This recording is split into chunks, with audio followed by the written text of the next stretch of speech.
Hello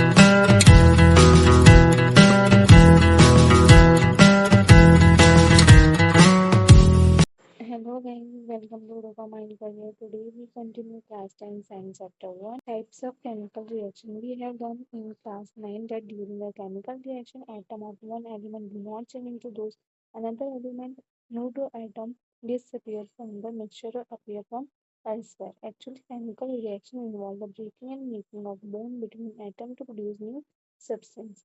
तो जो एक एलिमेंट होता है एक एटम का एलिमेंट होता है वो दूसरे में चेंज नहीं होता है और ना ही वो डिसअपियर होता है कोई भी मिक्सचर से। और ये केमिकल रिएक्शन ये होता है कि वो बॉन्ड को बनाता है या ब्रेक करके एक नया सब्सटेंस बनाता है जिसको हम कहते हैं प्रोडक्ट। अब हम पढ़ते हैं combination reaction activity 1.4। Take a small amount of calcium oxide और क्विकलाइन में बीकर में थोड़ा सा कैल्शियम ऑक्साइड लेना है या फिर क्विकलाइन लेना है। इस बीकर में हमने क्या लिए कैल्शियम ऑक्साइड लिया है। Slowly add water to this, इसमें हमें धीरे धीरे पानी डालना है। Touch the beaker as shown in figure 1.3। Beaker को जैसे इसमें टच किया वैसे हमें टच करना है। Do you feel any changes in temperature, हम कोई भी टेम्परेचर इसमें पता कर पा रहे हैं। Calcium oxide react vigorously with water to produce lime. Calcium hydroxide release a large amount of heat. जब हम कैल्शियम ऑक्साइड इसमें वाटर के साथ मिक्स करते हैं तो बहुत ही ज़्यादा अमाउंट में हीट प्रोड्यूस करता है।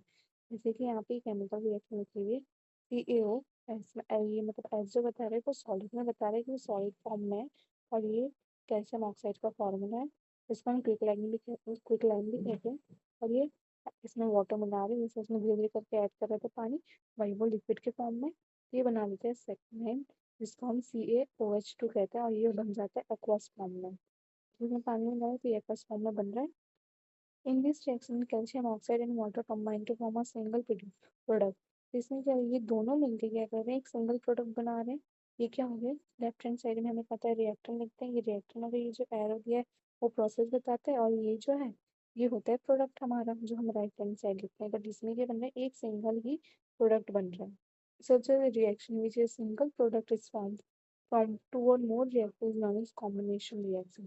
इस रिएक्शन को कॉम्बिनेशन रिएक्शन कहते हैं। कब, इस रिएक्शन ऐसा है जब दो रिएक्टेंट हो उससे खाली एक प्रोडक्ट बन रहा है, मतलब ये कॉम्बिनेशन हो रहा है पर प्रोडक्ट क्या कर रहा है एक ही बना रहा है सिंगल बना रहा है, इसलिए हम इसे क्या कहते हैं कॉम्बिनेशन रिएक्शन कहते हैं। Solution of slaked lime produced by reaction is used for white washing wall. तो हम जो चूना लगाते हैं दीवार पे वो उस काम में आता है। ये calcium hydroxide react slowly with the carbon dioxide in air to form a thin layer of calcium carbonate on the wall. तो जो कैल्शियम हाइड्रोक्साइड है वो कार्बन डाइऑक्साइड जो एयर में प्रोड्यूस होता है उससे वो रिएक्ट करता है धीरे धीरे, फिर वो थिन लेयर बना देता है किसका, कार्बन कार्बोनेट मतलब कैल्शियम कार्बोनेट। मतलब वो रिएक्ट हो जाता है कार्बन डाइऑक्साइड से इसलिए वो कैल्शियम कार्बोनेट बना देता है। Calcium carbonate is formed after 2 or 3 days of white washing and give a shiny finish to the wall. तो ये बनाने के बाद हम क्या करते हैं दीवार पे जैसे वाइट वॉशिंग जो किए रहते हैं उसके ऊपर ये लगा देते हैं तो वॉल पे क्या करता है शाइनी इफेक्ट देता है कि मतलब बहुत ही फिनिशिंग टाइप दिखता है, बहुत ही सुंदर दिखता है। Itching to note that the chemical formula for marble is CaCO3। ये केमिकल फॉर्मूला है मार्बल का। CaOH2 ये एक्वस फॉर्म में कैल्शियम हाइड्रोक्साइड जो बना था हमारा पीछे हमने देखा था। फिर हम यहाँ पे वो रिएक्शन लिए जो कार्बन डाइऑक्साइड के साथ वो जो कार्बन डाइऑक्साइड एयर में प्रोड्यूस है और तो एयर में प्रोड्यूस तो गैसीय फॉर्म में प्रोड्यूस है तो गैसीय फॉर्म में लिखा हुआ है। और ये बना देते हैं कैल्शियम कार्बोनेट जैसे यहाँ पे बताया था वॉल पे है तो सॉलिड के फॉर्म में बन गया। उसके साथ क्या बना, water. Let's discuss some more example of combination reaction. तो कुछ और एग्जांपल हम देख लेते हैं। बर्निंग ऑफ कोल, कोल की बर्निंग करते हैं अगर तो कैसे होती है, इम्पोर्टेंट है। सी मतलब ये है कार्बन इसके सॉलिड फॉर्म में और ऑक्सीजन है गैसेस के फॉर्म में तो CO2 बन गया। फिर formation of water from H2 and O2, ये फॉर्मेशन करते हैं पानी का H2 और O2 गैस के साथ। 2H2O गैस के फॉर्म में, O2 गैस के फॉर्म में, तो क्या बन गया 2H2O वाटर, क्योंकि हमें बैलेंस भी करनी है इक्वेशन। यहाँ पे 4 है तो यहाँ पे भी 4 होना चाहिए। 2 2 ज़ा 4, 2 2 ज़ा 4, 4 बन गया और ये O2 का भी 2 है तो ये O2 का भी 2 हो गया। तो बैलेंस है इक्वेशन। ये लिक्विड के फॉर्म में वाटर बन गया गैस गैस, ये दोनों गैस में था बट ये क्या बन गया लिक्विड के फॉर्म में बन गया। In a simple language, we can say that when a two or more substance, element, or compound combine to form a single product, the reaction are called a combination reaction. और अगर simple भाषा में कहा जाए तो अगर दो reactant हो और एक सिंगल प्रोडक्ट बना रहा हो तो उसे हम कॉम्बिनेशन रिएक्शन कहते हैं. In activity 1.4, we also observed that a large amount of it is involved. तो हमने 1.4 में देखा कि लार्ज अमाउंट ऑफ हीट उसमें यूज हो रहा था. This make the reaction mixture warm. तो ये रिएक्शन मिक्सचर को वार्म करती है. Reaction is the which heat is release along with the formation of product are called exothermic chemical reaction. ये रिएक्शन वो हुई जो कि हम जब रिएक्शन करवाते हैं और हीट निकल गया प्रोडक्ट में तो उसको एक्सोथर्मिक रिएक्शन कहते हैं. Other example of exothermic reaction. अब दूसरी एग्जाम्पल एक्सोथर्मिक की, बर्निंग ऑफ नेचुरल गैस. अगर हम नेचुरल गैस की बर्निंग करें, ये CH4 क्या होता है, मीथेन होता है. तो अब 2O2 ये है ऑक्सीजन, दोनों गैस गैस के फॉर्म में, मीथेन भी गैस के फॉर्म में. ये बना रहा है CO2 गैस का फॉर्म. और क्या बना रहा है, पानी गैस के फॉर्म में बना रहा है. अब यहाँ पे इक्वेशन बैलेंस है कि नहीं, जी मतलब गैस जैसे आपको मैंने बताया. और ये O2 टू है तो यहाँ पे भी टू है, टू लगाए. और H2 यहाँ पे 4 है तो टू टू ज़ा 4. और यहाँ पे क्योंकि यहाँ पे क्या है, 4 ऑक्सीजन है तो 2 यहाँ का हो गया, 2 यहाँ का हो गया. और ये 4 हाइड्रोजन है तो 4 हाइड्रोजन भी हो गया. तो इक्वेशन क्या है हमारी, बैलेंस्ड है. Do you know that respiration is exothermic process? क्या आपको पता है जो हम रेस्पिरेशन करते हैं, जो हम सांस ले रहे हैं, वो एक्सोथर्मिक प्रोसेस है. We all know that we need energy to stay alive. हम सबको पता है हमें एनर्जी चाहिए जीने के लिए. We get this energy from food we eat. जब हम खाना खाते हैं उससे एनर्जी मिलती है. During digestion food is broken into simple substance. Digestion के समय पे क्या होता है, जो हम खाना खा रहे हैं वो छोटे छोटे टुकड़े में सिंपल सब्सटेंस में बन जाता है, टूट जाता है. For example rice, potatoes and bread contain carbohydrate. जैसे चावल है और आलू है और जो ब्रेड है वो क्या कंटेन करता है, कार्बोहाइड्रेट कंटेन करता है. This carbohydrate are broke down into form of glucose. तो कार्बोहाइड्रेट क्या है, वो ब्रेक डाउन हो जाता है किसमें, ग्लूकोज में. तुमने पहले ही पढ़ा है, बचपन से ही पढ़ रहे हैं आज तक. This glucose combine with oxygen in a cell of our body. ये ग्लूकोज क्या करता है, ये ऑक्सीजन के साथ कंबाइन हो जाता है हमारे सेल में, मतलब हमारे बॉडी में, एंड प्रोड्यूस एनर्जी. तो यही हमारे बॉडी में क्या करता है, एनर्जी प्रोवाइड करता है. The simple name of this reaction is respiration, the process of which you will study in chapter 6. ये पूरा प्रोसेस आप चैप्टर 6 में पढ़ोगे. इसको हम क्या कहते हैं, इसी इसी को कहते हैं रेस्पिरेशन. C6H12O6 एक्वस के फॉर्म में ग्लूकोज है, प्लस 6O2 एक्वस, ये भी एक्वस में है. ये बना क्या रहा है, 6CO2 कार्बन डाइऑक्साइड बना रहा है, प्लस 6H2O लिक्विड के फॉर्म में पानी बना रहा था, पानी बना रहा है, लिक्विड है. और एनर्जी बना रहा है. यही हमारे बॉडी में भी काम करता है, सेम टू सेम. ये सेम चीज हमारी बॉडी में भी काम करती है. Of vegetable matter to compose is also example of exothermic. तो जो वेजिटेबल होता है डिकम्पोजिशन होता है उसका, वो भी क्या है, एक्सोथर्मिक रिएक्शन है. और डिकम्पोजिशन रिएक्शन के बारे में जानते हैं. Activity 1.5, take about 2 ferrous sulphate crystal in a dry boiling tube. हमें एक बॉइलिंग ट्यूब में क्या करना है, 2 ग्राम फेरस सल्फेट डालना है उसमें. Note that the colour of ferrous sulphate crystal hit the boiling tube over the flame of a burner or split lamp as shown in the figure. Observe the color of the crystal after the heating. जैसे इसमें बताया कि जैसे वो burning करके उसमें क्या डाल रही है, 2 ग्राम, मतलब बॉइलिंग ट्यूब में क्या कर रही है, ड्राई बॉइलिंग के लिए उसको ट्यूब को ड्राई करना है. उसमें हमें क्या डालना है, 2 ग्राम ऑफ फेरस सल्फेट डालना है, फिर उसको फ्लेम पे गर्म कर देना है. Do not point the mouth of the boiling tube at your neighbour और your self. Boiling tube, ferrous sulphate, correct way of heating the boiling tube containing crystal of a ferrous sulfate and of smelling the odor. ये हमें अपने friend या खुद के नाक के पास नहीं ले जाना ये ट्यूब. अब आगे देखते हैं क्या बता रहा है, कौन सा कलर होता है. Have you noticed that the green color of the ferrous sulfate crystal has changed? इसका ग्रीन कलर होता है, पर वो क्या हो रहा है अब, गर्म करने के बाद, मतलब उसको जलाने के बाद क्या हो रहा है, बर्न करने के बाद वो क्या हो रहा है, चेंज हो रहा है. You can also smell the characteristic of order of burning sulphur. तो आपको ये भी पता चले उसमें से कुछ स्मेल आ रही होगी, वो स्मेल किसकी होगी, जो सल्फर जल रहा है उसकी स्मेल होगी. ये है उसका फॉर्मूला, जो ये रिएक्शंस कर रहे हैं उस रिएक्शन का शॉर्ट फॉर्म, जो हम बोलते हैं ना रिएक्शन लिखने का तरीका, वही. तो FeSO4 सॉलिड के फॉर्म में लेना है. ये हमने 2 ग्राम लिया है, ये 2 ग्राम लिया फेरस सल्फेट. उसको हमने क्या किया, पहले हीट कर दिया, ट्यूब में लेकर हीट किया ना. तो क्या हो गया, फेरिक ऑक्साइड व Fe2O3 सॉलिड के फॉर्म में निकला, और SO2 क्या हो गया, गैस के फॉर्म में निकला, जो कि सल्फर निकला गैस के फॉर्म में, तभी हमें स्मेल आ रही थी, ऑर्डर स्मेल आ रही थी, कैसी, मतलब बर्निंग की स्मेल आ रही थी सल्फर की। फिर SO3 ये भी गैस के फॉर्म में निकला। In this reaction, you can observe that a single reactant break down to given simple product. तो फिर ये रिएक्टेंट, सिंगल रिएक्टेंट जो है वो ब्रेक डाउन हो गया किसमें, सिंपलर प्रोडक्ट में। एक ही रिएक्टेंट प्रोडक्ट कितने हैं यहाँ पे, 3 है। This is a decomposition reaction, इसी को हम क्या कहते हैं, डिकम्पोजिशन रिएक्शन कहते हैं। Ferrous sulphate crystal FeSO4 H2 lose water when heat and the color of the crystal change. It's then decomposed to ferric oxide Fe2O3, इसको फेरिक ऑक्साइड कहते हैं। एंड सल्फर डाइऑक्साइड, इसको सल्फर डाइऑक्साइड कहते हैं। Sulphur trioxide, इसको sulphur trioxide कहते हैं। Ferric oxide is solid while SO2 and SO3 are gases. तो ये दोनों तो गैस में लिखा है, यहाँ पे लिखा है, और ये सॉलिड के फॉर्म में निकला, ये गैसेस के फॉर्म में निकला है। Decomposition of calcium carbonate to calcium oxide and carbon dioxide और heating, it is an important decomposition reaction used in various industry। ये एक important रिएक्शन है जो इंडस्ट्री में यूज होता है, इसको हम डिकम्पोजिशन कहते हैं। Calcium oxide is called lime और क्विक लाइम। तो कैल्शियम ऑक्साइड को हम क्या कहते हैं, लाइम या क्विक लाइम कहते हैं।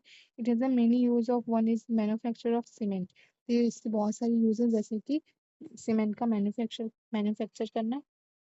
When a decomposition reaction is carried out by heating, it's called thermal decomposition। Thermal decomposition, तो जब हम ये रिएक्शन होती है हीट करने में, इसको हीटिंग करने की रिएक्शन को क्या कहते हैं, थर्मल डिकम्पोजिशन। तो हीट करके बनाया गया, जैसे कि ऊपर वाला भी जो था हीट करके कर रहे हैं, तो इसको भी हम थर्मल डिकम्पोजिशन कह सकते हैं। पहले तो हमें डिकम्पोजिशन समझ आया, अब ये क्या है, थर्मल डिकम्पोजिशन, जिसको हीट करके, रिएक्शन हीट करके कराई जा रही हो। जैसे लाइमस्टोन, ये है CaCO3, ये सॉलिड के फॉर्म में, इसको हमने हीट करा है, क्विक लाइम बना दिए, कैल्शियम ऑक्साइड बनाया, और CO2 गैस के फॉर्म में निकल गया।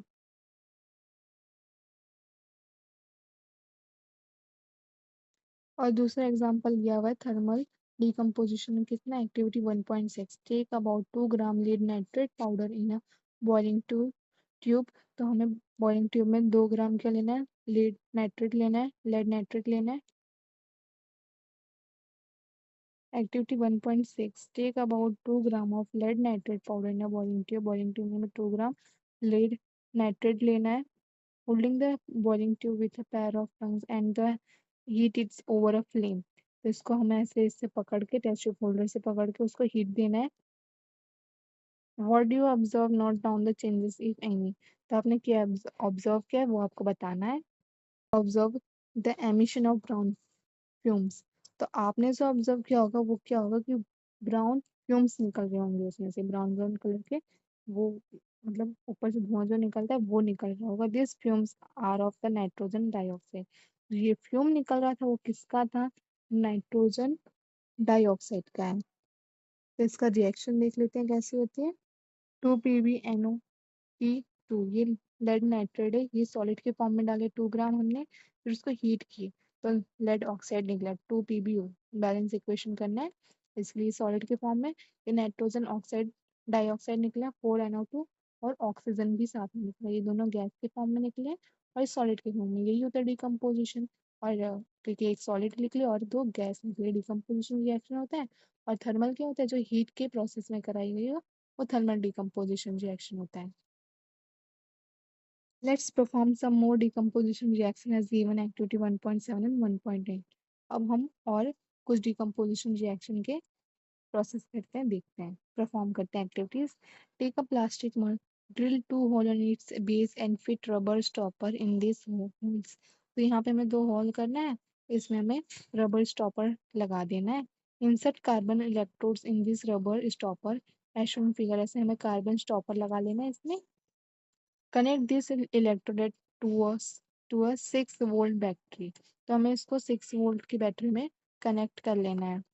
Fill the mug with the water such that the electrode are immersed and a few drops of dilute sulfuric acid to the water। हमें इसमें पानी डालना है, फिर इसमें क्या करना है, थोड़े से ड्रॉप्स ऑफ सल्फ्यूरिक एसिड डाल देना है। Take 2 test tube filled with the water and invert them over the 2 carbon electrode। तो ऐसे 2 टेस्ट ट्यूब लेने हैं, उसमें पानी डाल देना है और कार्बन इलेक्ट्रॉन के साथ देखना है। Switch on the current and leave the aperture undisturbed for some time. अब हमें क्या करना है, स्विच को ऑन कर देना है और बिना कुछ डिस्टर्ब किए उसको थोड़ी देर के लिए छोड़ देना है वैसा का वैसा। You will observe the formation of bubble at the both the electrode. तो हम वहाँ पे बबल देखने लगेंगे, छोटे छोटे बबल आ रहे हैं। This bubble displace water in the test tube. ये बबल्स क्या होंगे, डिस्प्लेज होते रहेंगे उसमें। This bubble displace water in the test tube. ये बबल क्या होंगे, डिस्प्लेज होते रहेंगे उस टेस्ट ट्यूब में। Is the volume of the gas content the same in both the test tube. क्या दोनों में वॉल्यूम सेम है, दोनों टेस्ट ट्यूब में? Once the test tube are filled with the respectively gas, remove them carefully. जब test tube में gas आ जाए तो हमें आराम से देख के निकाल लेना है। Test these gases one by one by bringing a burning candle close to the mouth of the test tube. जब हमें इसको टेस्ट करना है इसमें कौन सी गैसेस है, उसके लिए क्या करना पड़ेगा, उस टेस्ट ट्यूब के पास हमें बर्निंग फ्लेम लानी होगी। This step must be performed carefully by teacher. What happened in this each case? Which gas is present in each test tube? तो अब इसमें कौन सी गैस आई और कौन सी टेस्ट ट्यूब में कौन सी गैस है वो बताना है, क्या क्या हुआ उसमें। Activity 1.8, take about 2 gram of silver chloride in a China dish है, चाइना डिश है उसमें 2 ग्राम ऑफ सिल्वर क्लोराइड लेना है हमें। What is that its colour, क्या उसका कलर कौन सा है? Place this china dish in the sunlight for some time. उसको सनलाइट में रख देना है थोड़ी देर के लिए। Observe the colour of silver chloride after some time. थोड़ी देर बाद हमें सिल्वर क्लोराइड का कलर देखना है वो कैसा है। You will see that white silver chloride turns grey in the sunlight. तो वो ग्रे हो जाएगा सनलाइट में, वो पहले तो व्हाइट रहता है। सिल्वर क्लोराइड जो होता है वो व्हाइट रहता है, बट अगर हम उसको सनलाइट में छोड़ दें तो क्या हो जाता है, ग्रे बन जाता है। This is due to decomposition of silver chloride into silver and chloride by light. ये सिल्वर सिल्वर में कन्वर्ट है ही, और क्लोराइड क्या हो रहा है, लाइट की वजह से ऐसा हो रहा है। जैसे यहाँ पे एक रिएक्शन लिखी हुई है, 2AgCl सॉलिड में है, हमने सॉलिड में देखा कि सनलाइट दे रहे हैं, 2Ag सॉलिड में बना और जो Cl2 वो गैस में हो रहा है, इसलिए इसके कलर जो हो रहे हैं वो चेंज हो रहे हैं।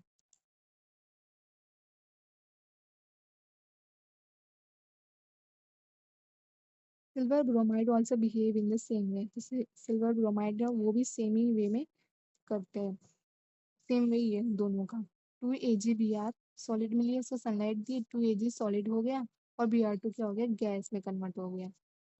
The reaction are use in black and white photography. जो ये रिएक्शन थी वो कहाँ यूज होती है, ब्लैक एंड व्हाइट फोटोग्राफी में यूज होती है। What form of energy causing this decomposition reaction. तो कौन सी एनर्जी इसमें फॉर्म हो रही है डिकम्पोजिशन रिएक्शन में, डिकम्पोजिशन रिएक्शन है। We have seen that the decomposition reaction require energy neither in a form of heat, light, electricity from breaking down the reactor.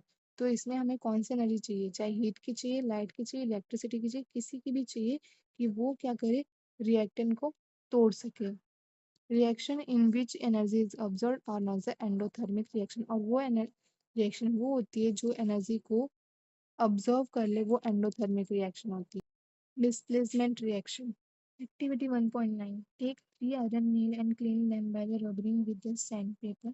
हमें 3 आयरन नील में जो खिला लेना है उसको हमें घिस लेना है, जिससे सैंड पेपर से। Take 2 test tube marked A and B, in each test tube take about 10 ml copper sulphate solution. एक को हमें 2 टेस्ट ट्यूब लिखने हैं, एक में ए लिख देना है, एक में बी, और दोनों में 10 ml का क्या कर देना है, कॉपर सल्फेट सॉल्यूशन डाल देना है उसमें।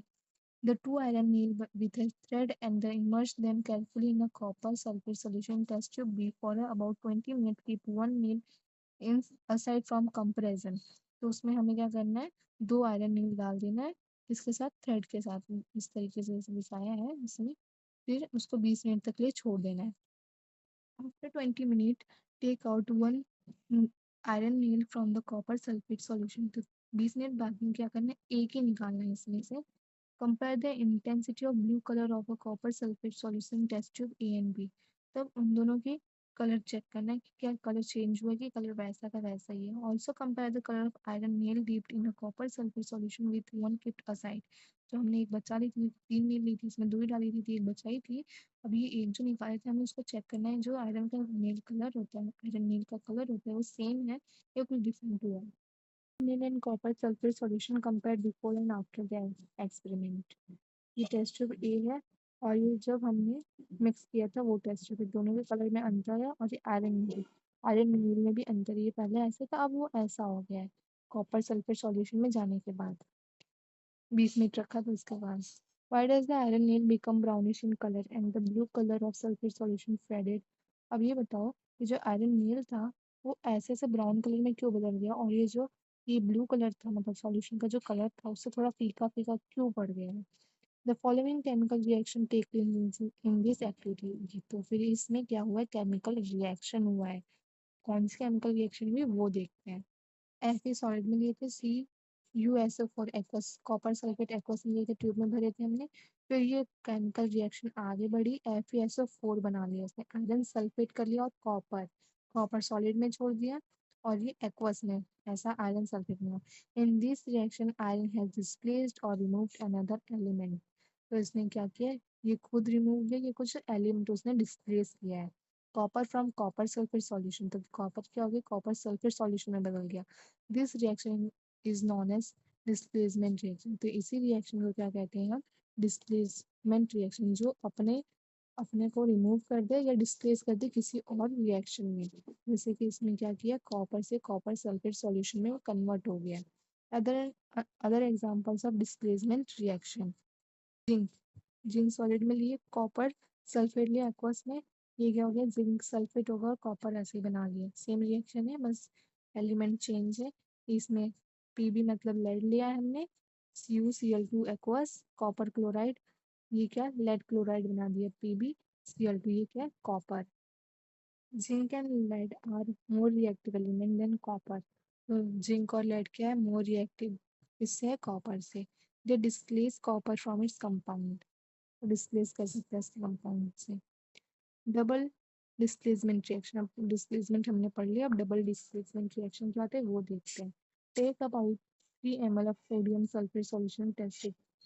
तो हमें इसमें 3 ml ऑफ सोडियम सल्फेट डालना है, लिया टेस्ट कंटेनिंग सोडियम और solution of sodium sulphate, solution जो सोडियम सल्फेट का इस टेस्ट में उसमें डाल रहे हैं। In another test tube, take about 3 ml of barium chloride solution। इसमें क्या है, बेरियम क्लोराइड सॉल्यूशन है, उसी में ये मिक्स कर रहे हैं। You will observe that white substance which is insoluble in water is formed। This is insoluble substance formed is known as precipitate। Any reaction that produce precipitate called a precipitation reaction।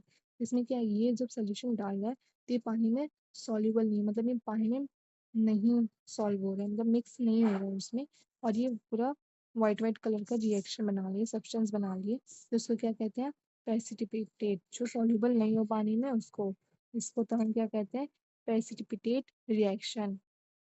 Na2SO4 aqua sodium sulphate हमने डाला, sodium sulphate डाला है हमने, फिर उसमें हम किसमें mix किया, बेरियम क्लोराइड में, एक्वस है, दोनों एक्वस है। फिर ये क्या बना दिया, सॉलिड बना दिया, बेरियम सल्फेट बना दिया सॉलिड का, और 2NaCl एक्वस सोडियम क्लोराइड, जो कि क्या हो गया, प्रेसिपिटेट हो गया, इनसॉल्युबल है पानी में, इसलिए प्रेसिपिटेट रिएक्शन कहते हैं उसको।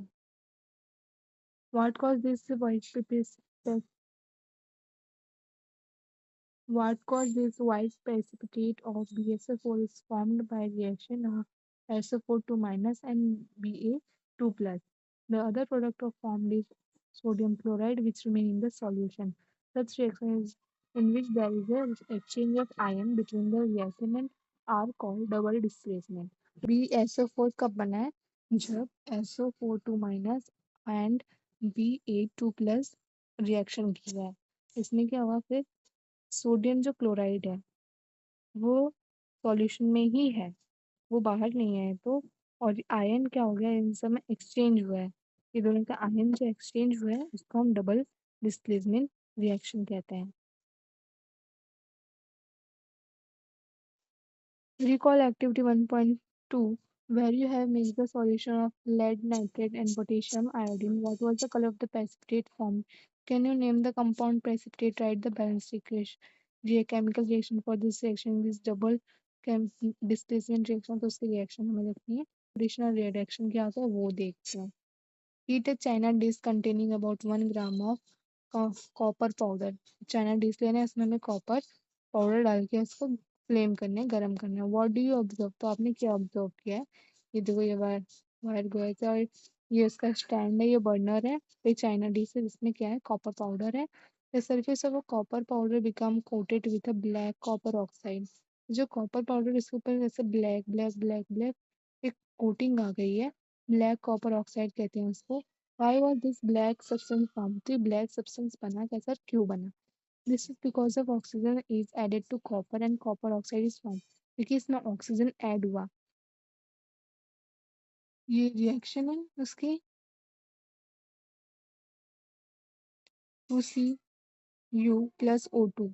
उसको हमने हीट किया, कॉपर को हीट किया तो 2CuO बना.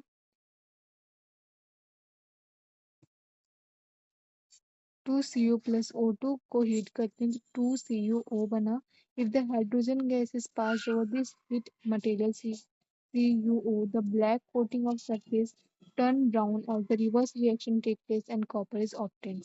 तो अगर हम फिर से इसको क्या करें, जो इसका सरफेस ब्राउन हुआ था अगर यही रिएक्शन फिर से रिवर्स कर दें तो फिर से कॉपर आ जाएगा. जैसे कि CuO को H2 मतलब H2 मतलब हाइड्रोजन गैस का रिएक्ट हो रहा है तो फिर उसको हीट कर दें तो फिर से हमारा क्या निकल आया, कॉपर निकल आया और वाटर आ गया. तो ये रिवर्स भी हो सकती है ये reaction. If a substance gain oxygen during a reaction, अगर सब्सटेंस ऑक्सीजन गेन कर रहे it's said to be oxide. अगर सब्सटेंस ऑक्सीजन गेन कर रहा है तो उस रिएक्शन को ऑक्साइड कहते हैं. If substance loss oxygen during reaction it's said to be reduction. अगर सब्सटेंस ऑक्सीजन कर रहा है, कैरी कर रहा है, रिएक्शन में आ रहा है, गेन कर रहा है तो उसको ऑक्साइड. अगर वो लूज कर रहा है तो उसको रिड्यूस कहते हैं. During this reaction the copper oxide is losing oxygen and is be reducing. तो कॉपर जो ऑक्साइड है वो क्या कर रहा है, ऑक्सीजन लूज कर रहा है, इसकी वजह से वो क्या हो गया, रिड्यूस हो गया. The hydrogen is gaining oxygen and is being oxide, तो वो ऑक्साइड हो रहा है. In other words, the one reactor get oxide while other get reduced during a reaction. Such reaction are called oxidation reduction reaction और redox reaction. तो ये ऐसा करें, दूसरे वर्ड में ये कह रहे हैं अगर एक रिएक्टर ऑक्साइड हो रहा है और दूसरा रिएक्टर रिड्यूस हो रहा है तो उसको हम ऑक्सीडेशन रिडक्शन रिएक्शन कहते हैं और रिडॉक्स रिएक्शन भी कहते हैं. कॉपर ऑक्साइड जो रिड्यूस हो रहा है क्योंकि इसमें से जो ऑक्सीजन है वो हट रहा है और H2O में ऑक्सीजन ऐड हो रहा है तो ये ऑक्सीडेशन हो गया, ये रिडक्शन हो गया. Some other example of redox reaction are zinc oxide plus carbon. तो जिंक बन गया वो कार्बन डाइऑक्साइड बन गया. ये MnO2 प्लस 4HCl तो MnCl2 बना दिया और इसमें ऑक्सीजन आ गया 2H2O प्लस Cl2. तो ये क्या हो गया, ये ऑक्साइड हो गया.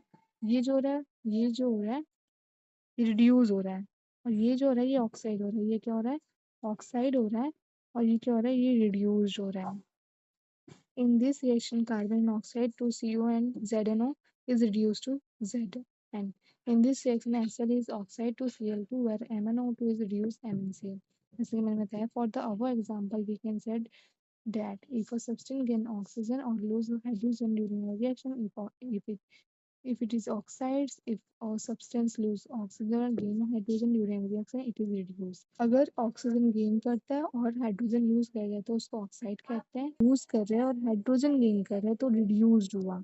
Have you observe that the effect of oxidation reaction in everyday life? क्या आपने ऑब्जर्व किया है ऑक्सीडेशन रिएक्शन हमारे रेगुलर लाइफ में?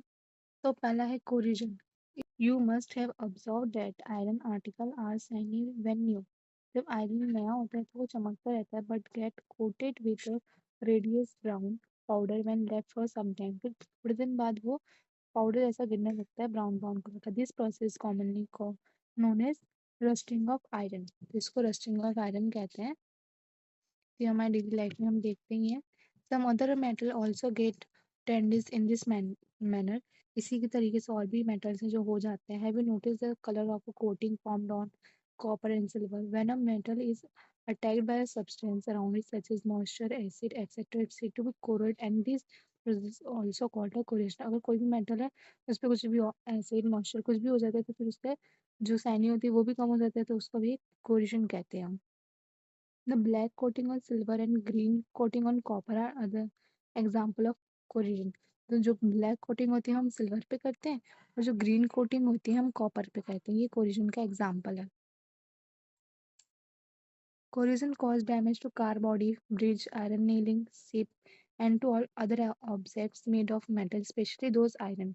तो corrosion किसमें किसमें डैमेज करती है? जैसे कार के कोई बॉडी पार्ट्स हो गए, ब्रिज ब्रिज है bridge, iron railing, iron iron की जो हम रेलिंग लगाते हैं, शिप हो गया, या फिर और भी कोई मेटल होता है वो। स्पेशली कौन सा मेटल होता है? ज्यादातर iron. Corrosion of iron is serious problem. ये आयरन का जो कोरिजन होता है ये एक बहुत ही सीरियस प्रॉब्लम है। Every year enormous amount of money is spended to repair damaged iron. तो ज़्यादा से ज़्यादा पैसा लोगों का आयरन रिपेयर करवाने में पैसा खर्च होता है। You will learn more about corrosion in chapter 3। Density. Have you ever tasted or smelled the bad? Have you ever tasted or smelled the fat oil containing food material left for a long time? अगर उसको थोड़े दिन के लिए छोड़ दो तो उसका टेस्ट और कैसा लगता है? When fat and oil are oxidized, जब फैट और ऑयल के अंदर ऑक्सीडाइज होता है, they become branded and they smell and taste change। उसका जो स्मेल और टेस्ट होता है वो क्या हो जाता है? एकदम से चेंज हो जाता है। Usually, substances which prevent oxidation, antioxidants, are added to food containing fats and oil। तो इसको हम रोक सकते हैं। इसमें क्या डालना पड़ता है हमें? एंटीऑक्साइड। कुछ फूड कंटेनिंग जैसे ऑयल एंड ये सब डालना पड़ता है। कि food in air tight container help to slow down oxidation. तो हमें एक एयर टाइट कंटेनर में रखना चाहिए कि वो जल्दी से जल्दी ऑक्सीडाइज ना हो पाए, धीरे मतलब थोड़े लेट से हो, इतनी जल्दी ना हो पाए। Do you know that the chips manufacturer usually flows back of the chips with a gas such as nitrogen prevent the chips from getting oxide। तो आपको पता है जैसे हम चिप्स खाते हैं तो उसमें ऐसा फुला फुला क्या क्यों होता है? क्योंकि उसमें गैस डाल देते हैं। कौन सी गैस डालते हैं उसमें? नाइट्रोजन, कि वो प्रिवेंट करे ऑक्सीडाइज होने मतलब उसको खराब होने से वो बचाए। पढ़ा के वो देख लेते हैं। इस चैप्टर में हमने क्या जाना उसका शॉर्ट नोट देख लेते हैं। A complete chemical equation represent the reactant product and the physical state symbolic. तो हमने ये पढ़ा, केमिकल इक्वेशंस पढ़े, उसका रिएक्टेंट प्रोडक्ट और केमिकल स्टेट क्या है वो सब पढ़ा। A chemical equation is balanced so that the number of atoms each step involved in the chemical reaction are the same on the reactant and product sides of the equation. Equation must always be balanced। तो हमने ये भी देखा जो reactant के side जितना atom है उतना प्रोडक्ट के साइड भी होना चाहिए, वो ऑलवेज इक्वल होना चाहिए, तभी वो बैलेंस इक्वेशन होता है और इक्वेशन ऑलवेज बैलेंस होनी चाहिए। In a combination reaction, two or more substances combine to form a new single substance। तो ये कॉम्बिनेशन रिएक्शन में क्या होगा? दो से ज्यादा रिएक्शन या दो जितने रिएक्शन होने चाहिए और वो बनाना कितने चाहिए प्रोडक्ट? सिंगल, एकदम सिंगल प्रोडक्ट बनाए, वो होता है कॉम्बिनेशन रिएक्शन। डिकम्पोजिशन रिएक्शन क्या होता है? अपोजिट टू कॉम्बिनेशन, एकदम अपोजिट होता है। इन अ decomposition reaction, a single substance decompose to give a two or more substance। तो इसमें क्या होता है कि रिएक्टेंट एक ही होना चाहिए, वो प्रोडक्ट दो या दो से ज्यादा दे सकता है। ये डिकम्पोजिशन रिएक्शन होता है। Reaction in which heat is given out along with the product are called exothermic reaction. जो रिएक्शन में हीट प्रोडक्ट के साथ आती है उसको एक्सोथर्मिक रिएक्शन कहते हैं। Reaction in which energy is absorbed are known as an endothermic reaction. जिसमें एनर्जी ऑब्जॉर्व होती है उसको एंडोथर्मिक रिएक्शन कहते हैं। When an element displaces another element from its compound, a displacement reaction occur।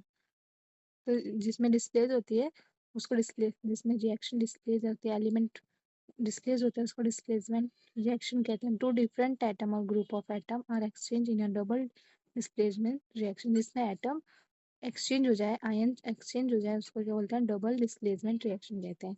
Precipitated reaction produce insoluble salt. Precipitate क्या होता है? जो वाटर में सॉल्युबल ना हो पाए उसको प्रेसिपिटेटेड रिएक्शन कहते हैं। Reaction also involve the gain और लॉस ऑफ ऑक्सीजन और हाइड्रोजन बाय सब्सटेंस। तो रिएक्शन ये भी होता है जो गेन कर रहा है या लॉस कर रहा है ऑक्सीजन और हाइड्रोजन का। तो जो ऑक्सीडेशन इज, तो oxidation is a gain of oxygen और लॉस ऑफ हाइड्रोजन। जो ऑक्सीडेशन होता है वो ऑक्सीजन को गेन करते हैं और हाइड्रोजन को लॉस करते हैं। रिडक्शन क्या होता है? ऑक्सीजन को लॉस करता है और हाइड्रोजन को गेन करता है। Thank you guys. अगर आपको कुछ डाउट है तो आप कमेंट कर सकते हो या फिर इंस्टाग्राम पे मैसेज कर सकते हो।